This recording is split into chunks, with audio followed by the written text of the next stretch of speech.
कहते हैं इस ब्रह्मांड की उत्पत्ति और इसका विनाश शिव जी के तांडव से होता है। कहते हैं शिव आदि है, यानी वो शिव जिनका न कोई आरंभ है न कोई अंत। शिव जो कि इस संसार के रचयिता भी है, पालनहार भी है और विनाशक भी। कहते हैं शिव आज भी कहीं ना कहीं इस संसार में निवास करते हैं। सनातन धर्म के अनुसार ज़मीन से लगभग 21,778 फीट ऊपर ब्रह्मांड के बीचों बीच में मौजूद है कैलाश पर्वत, जो कि शिव जी का निवास स्थान है, जहाँ से शिव इस पूरे ब्रह्मांड को चलाते हैं। नमस्कार दोस्तों, स्वागत है आपका मिस्टीरियस टॉक्स के एक और नए वीडियो में। आज बात करेंगे कैलाश पर्वत की, जो कि रहस्यों से भरा हुआ है, जिसके राज को खोलने की कितनों ने कोशिश की लेकिन सब नाकामयाब रहे।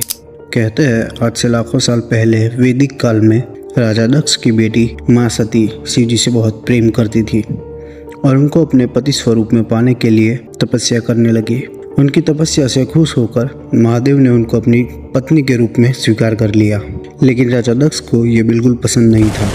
इसलिए उन्होंने माता सती और भगवान शिव की शादी को इनकार कर दिया। लेकिन अपने पिता की मंजूरी के बिना ही माता सती ने शिव जी से विवाह किया और फिर माता सती और भगवान शिव कैलाश पर्वत पर रहने लगे। एक बार राजा दक्ष ने यज्ञ करवाया और उसमें सभी देवी देवताओं को बुलाया, लेकिन महादेव को नहीं बुलाया।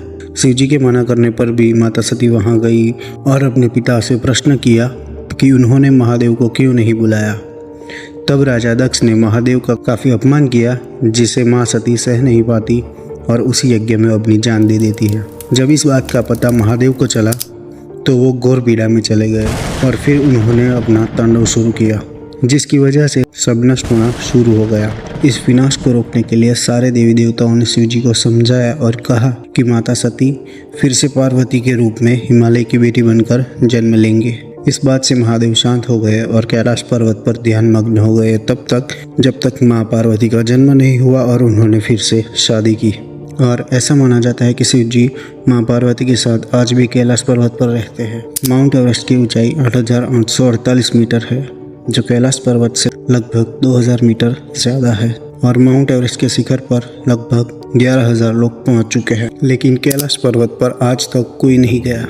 जिसने भी कैलाश पर्वत के शिखर पर जाने की कोशिश की वो हमेशा नाकामयाब रहे हैं। जिनने भी 1990 और 1996 के बीच में कैलाश पर्वत पर जाने की कोशिश की, लेकिन ये कोशिश इतनी भयानक साबित हुई कि चीन ने कैलाश पर्वत पर जाने से ही बैन कर दिया।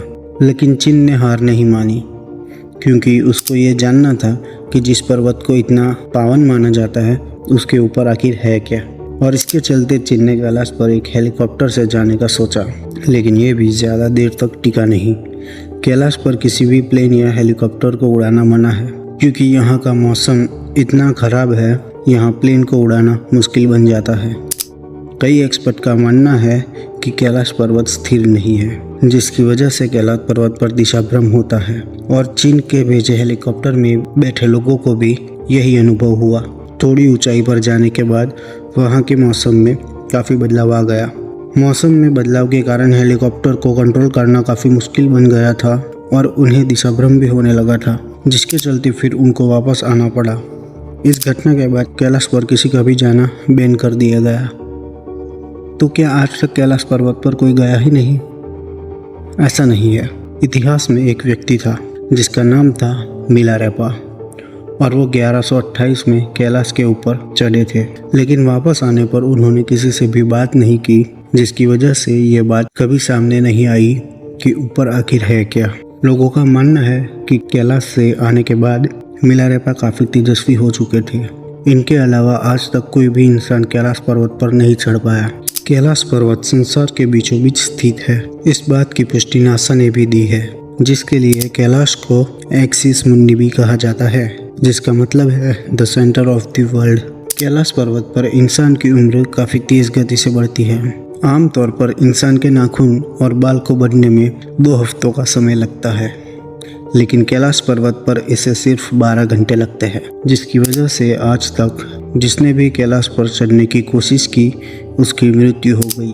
आशा करते हैं आपका वीडियो पसंद आया होगा, तो वीडियो को लाइक शेयर ज़रूर करें और चैनल को सब्सक्राइब करना ना भूलें।